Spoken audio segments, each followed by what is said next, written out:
గౌడ్ గారు చెప్పండి పేరు.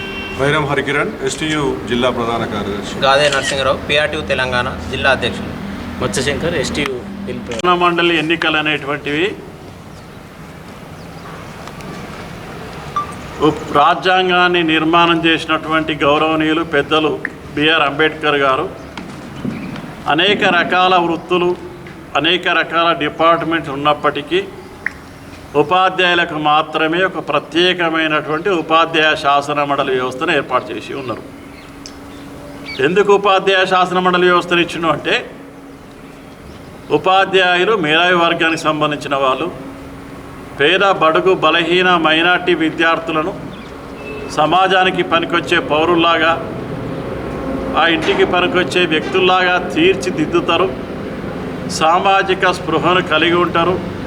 సమాజంలో అవసరమైనప్పుడు ఉద్యమాల ద్వారా ప్రభుత్వాలను ప్రతిఘటించి హక్కుల కోసం పోరాడేటువంటి లక్షణం ఉన్నటువంటి వాళ్ళు ఉపాధ్యాయులు అని చెప్పి అంబేద్కర్ గారు మనకు రాజ్యాంగం ద్వారా ఈ వ్యవస్థను ఏర్పాటు చేసిన సందర్భాన్ని మీకు ముందుగా తెలియజేస్తూ, ఇప్పటిదాకా జరిగినటువంటి ఎన్నికలు ఉపాధ్యాయుల శాసన మండలి ఎన్నికలంటే ఉపాధ్యాయ శాసన మండలి ఎన్నికల మాదిరిగానే జరిగినాయి. ఉపాధ్యాయ సంఘ నాయకుల మధ్య, ఉపాధ్యాయ సంఘాల మధ్య, ఉద్యమ చరిత్ర గల ఉపాధ్యాయుల మధ్య ఎన్నికలు జరిగేటువంటివి.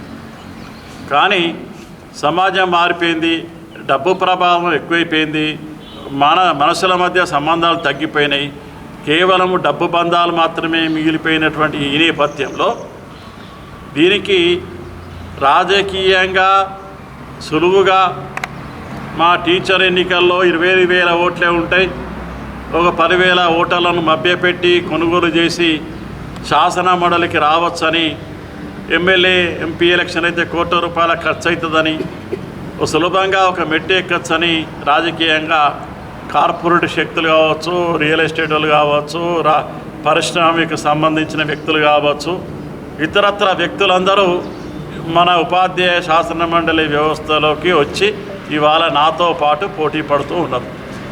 దీన్ని దయచేసి మేధావి వర్గంగా ఉన్న మా ఉపాధ్యాయ మిత్రులు గమనించాల్సిన అవసరం ఉందని తెలియజేస్తున్నాం. ఎందుకంటే ఉపాధ్యాయుడిగా పాఠశాల గురించి తెలిసినవాడు, పాఠశాలలో చదివేటువంటి పేద పిల్లల గురించి తెలిసినవాడు, కళాశాలల గురించి తెలిసినవాడు, కళాశాలలో ఉండే అధ్యాపకుల సమస్యల గురించి తెలిసినవాడు, కేజీబీలు కావచ్చు, మోడల్ స్కూల్ కావచ్చు, జూనియర్ కాలేజ్ కావచ్చు, పాలిటెక్నిక్ కావచ్చు, ఐటీఐ కావచ్చు, అనేక రకాల విద్యా వ్యవస్థల గురించి, గురుకుల పాఠశాలల గురించి, అనేక రకాల విద్యా వ్యవస్థల గురించి అవగాహన వ్యక్తులు పోటీ చేస్తే ఆ సమస్యలు తెలిసిన వ్యక్తిగా పరిష్కరించడానికి అవకాశం ఉంటుంది. కానీ ఈ రియల్ ఎస్టేట్ వాళ్ళు, పారిశ్రామిక రంగానికి సంబంధించిన వాళ్ళు, డబ్బున్న వాళ్ళు పోటీ చేస్తే వాళ్ళకి మా బడి తెలియదు, బడిలో పేద పిల్లవాడి గురించి సామాజిక స్పృహ ఉండదు, బడిలో ఉండే ఉపాధ్యాయుల, అధ్యాపకుల సమస్యల గురించి కూడా కనీస అవగాహన లేదు. కానీ వాళ్ళు ఇవాళ పోటీకి వచ్చి మేము ఉపాధ్యాయుల సమస్యలు పరిష్కరిస్తాము అంటే బాధపడన్నా, సిగ్గుపడన్నా, తలను గోడకేసి బాదుకోవన్న అర్థమైంది. సామాజిక స్పృహ లేనోడు, కేవలము డబ్బు గురించి ఆలోచించే వ్యక్తులు వీళ్ళు సేవ చేస్తా అంటే, అది ఉపాధ్యాయ రంగాన్ని సేవ చేస్తా అంటే, బడి విషయంలో సేవ చేస్తా అంటే ఎంత హాస్యాస్పదంగా ఉంటుందో ఒకసారి మీరు ఆలోచించండి. చెప్పడానికి, అనడానికన్నా కొంత సిగ్గుపడాలి. ఉపాధ్యాయుల సమస్యలన్నీ పరిష్కరిస్తాం. ఉపాధ్యాయులుగా ఉండి ఉద్యమంలో పాల్గొని 36 ఏళ్ళు విద్యారంగాన్ని సేవ చేసి మేము ప్రభుత్వాన్ని ప్రతిఘటించి, ప్రభుత్వాన్ని ఒప్పించి అనేక రకాల సమస్యలు సాధించుకున్నాం.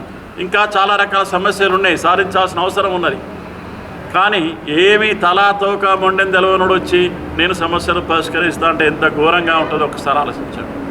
వ్యవస్థ నెలకొల్పినటువంటి రాజ్యాంగం మనకి ఇచ్చిన హక్కు ఉపాధ్యాయ శాసన మండలి అన్నప్పుడు, ఉపాధ్యాయ శాసన మండలిలో ఉండేటువంటి వ్యవస్థలో ఉపాధ్యాయుడు ఉండాలి. కానీ మా పేరు మీద రియల్ ఎస్టేట్ చేసేటోళ్ళు, పారిశ్రామికంగా పనిచేసేటోళ్ళు, కార్పొరేట్ వాళ్ళు ఉంటే ఏ వ్యవస్థకు లాభం అవుతుంది? ఒక్కసారి మా ఉపాధ్యాయులు ఆలోచించాల్సిందిగా మీ ద్వారా ఈ రాష్ట్రంలో ఉండే ఉపాధ్యాయ, అధ్యాపక వర్గాలను నేను కోరుతా ఉన్నా, వినమ్రతతోటి ప్రార్థిస్తూ ఉన్నా.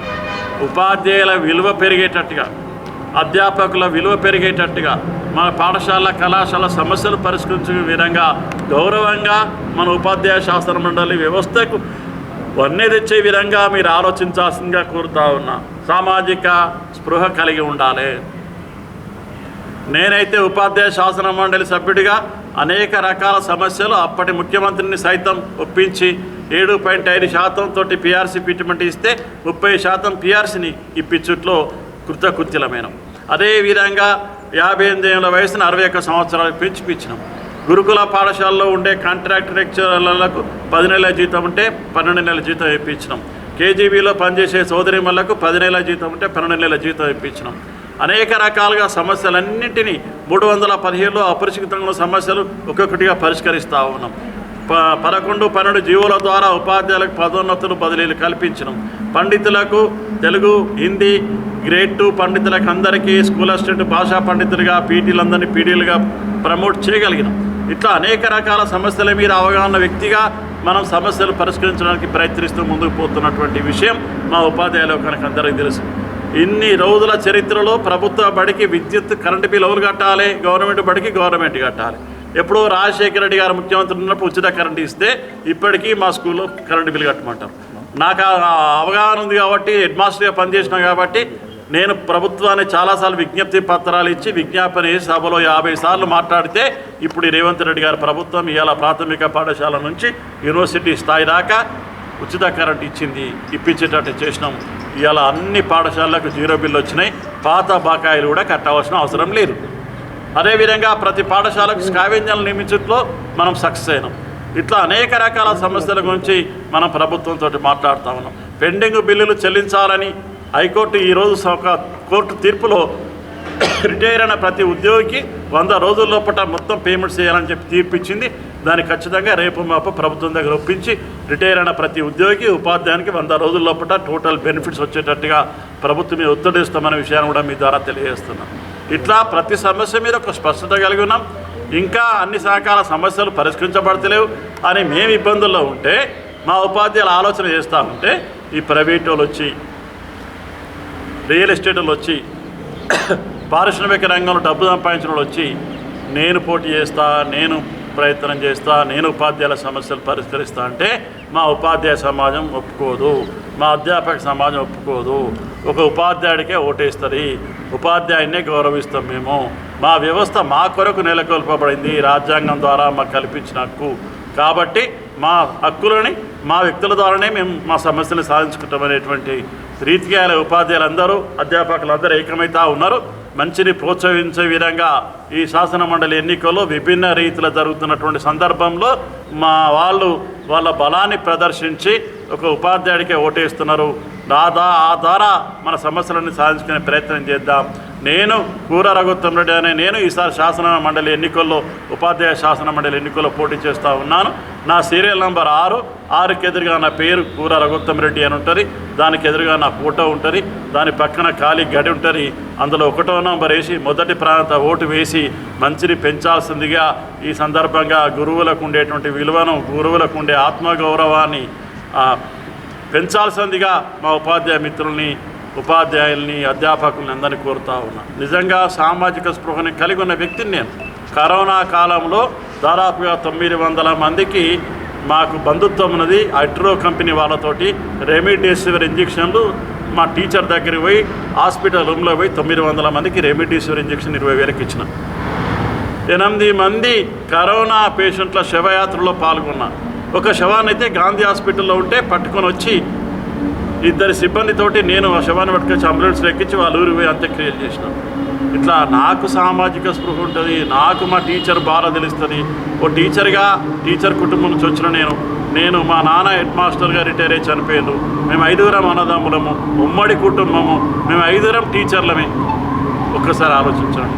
నాకు టీచర్ల గురించి మాట్లాడి నా పేద పిల్లల పట్ల నాకు కన్సర్న్ ఉంటుంది, కానీ ఆ బాధ ఏందో తెలుస్తుంది. కానీ ఈ రియల్ ఎస్టేటు, కార్పొరేటు, పారిశ్రామిక రంగం నుంచి వచ్చిన వ్యక్తులకు మా టీచర్ యొక్క భార్య ఏం తెలుస్తుంది, మా పేద పిల్లవాడి భార్య ఏం తెలుస్తుంది. ఒక్కసారి ఆలోచించండి మిత్రులారా. తప్పకుండా మంచిని మీరు కూడా ప్రెస్ మిత్రులకు దయచేసి తెలియజేస్తున్న ఓపెన్గా మీ ద్వారానే మంచిని పెంచుదాం.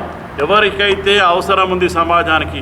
అంబేద్కర్ గారు రాజ్యాంగంలో దేనికోసం ఉద్దేశించి ఈ ఉపాధ్యాయ వ్యవస్థను ప్రవేశపెట్టిండు, దాన్ని మనం పెంచాలి, రాజ్యాంగాన్ని గౌరవించాలి. కానీ రాజ్యాంగాన్ని తూట్లు పొడిచే విధంగా బయటి వ్యక్తులను ఉపాధ్యాయ శాసన మండలి ఎన్నికలు గెలిపిస్తే ఓటేస్తే ఏ రకంగా మనం మన రాజ్యాంగానికి గౌరవించినట్టు వాళ్ళు అయితామో మా ఉపాధ్యాయులు ఆలోచించాలని చెప్తున్నా. ఒకడు 5,000 ఇస్తా అంటుండు, ఒకడు 10,000 ఇస్తా అంటుండు, ఒకడు 15,000 ఇస్తా అంటుండు. అన్ని పైసలు తీసుకోవాల్సిందిగా కోరుతున్నాం. మా టీచర్ పైసలు తీసుకుందాం. మంచి ఎవరు ఏ టీచరు ఏ వ్యక్తి మనకు పనిచేస్తాడో అది ఎత్తికొట్టిద్దాం. మంచిని పెంచే విధంగా మనం ప్రయత్నిద్దామని చెప్పి సందర్భంగా తెలియజేస్తాం. ఉపాధ్యాయుల పరంగా నేను వినమ్రతతోటి ప్రార్థిస్తా ఉన్నా. ఒక కన్సర్న్ ఉన్న ఉపాధ్యాయుని ఎన్నుకుంటే, ఉపాధ్యాయ ఉద్యమాల్లో పాల్గొన్న వ్యక్తిని ఎన్నుకుంటే మన వ్యవస్థకు లాభం జరిగే అవకాశం ఉంటుంది అని చెప్పి మరీ తెలియజేస్తూ, సరే వంగమహేందర్ రెడ్డి గారు కూడా ఉన్నారు. మరి పిఆర్టీ తరపున అసలు ఎవరైనా అనుకోవాలి? అధికారిక అభ్యర్థి ఎవరైనా అనుకోవాలి? ఏ అధికార అభ్యర్థి లేదన్నా. సంఘాలన్నీ అమ్ముడుపోయిన సంఘాలు. నేను లోపల కల్మషం ఉండదు, నాకు ఓపెన్ అంతా. ఎవరు పైసలు ఇస్తే వాళ్లకు మా ఉపాధ్యాయ సంఘాల వాళ్ళు ఎట్లా తయారైపోయారంటే, నేను పిఆర్టీ సంఘంలో 30 ఏళ్ళు పనిచేసిన, పిఆర్టీ సంఘం 6 ఏళ్ళు ఎమ్మెల్సీగా ఉన్నా, నేను టికెట్లు ఇవ్వాలి. కానీ మా రాష్ట్ర సంఘ అధ్యక్షుడు ఆయన ఎన్నికల్లో పోటీ చేయడానికి పైసలు అవసరం ఉండి ఒక చెడ్డ ఆలోచన చేసి మహేందర్ రెడ్డికి టికెట్ అమ్ముకొని ఇవాళ పైసలతోటి ఆయన నల్గొండ నియోజకవర్గంలో పోటీలో ఉన్నాడు. నేను శాసన మండలి సిట్టింగ్ సభ్యుని 3 స్థానాల్లో ఆల్రెడీ మా పిఆర్టీ సంఘం 2 చోట్ల ఓడిపోయింది. నల్గొండలో ఓడిపోయింది. పెద్ద సంఘం అంటే ఓడిపోతే పెద్ద సంఘం అవుతుందా? నల్గొండలో ఓడిపోయింది పిఆర్టీ పెద్ద సంఘం అవుతుందా? హైదరాబాద్ ఎన్నికల్లో ఓడిపోయింది పెద్ద సంఘం అవుతుందా? 2 ప్లాట్లు పిఆర్టీ సంఘానికి సంబంధించిన 2 ప్లాట్లు అమ్ముకుంటే పెద్ద సంఘం.